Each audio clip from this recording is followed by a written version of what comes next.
કરબલાના શહીદોની યાદમાં ખોજાવાડ ખાતે મહેંદી મુબારક કાર્યક્રમ યોજાયો।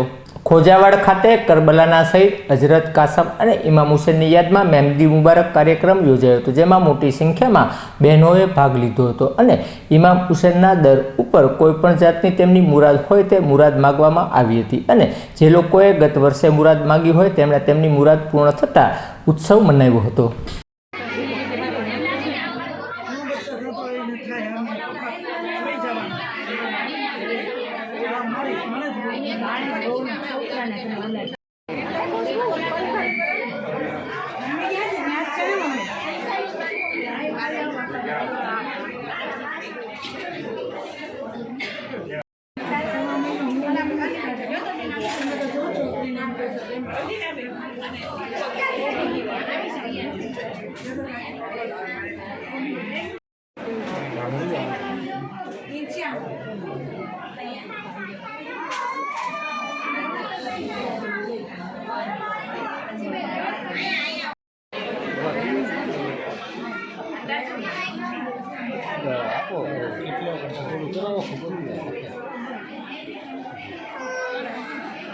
હજરત કાસિમ એને યાદ આવ્યું એટલે એણે એ તાવીજ ખોલ્યું, તેમાં લખેલું હતું કે કાકા ઉપર બહુ મુસીબત આવે તો તારી જાન કુરબાન કરી દેજો।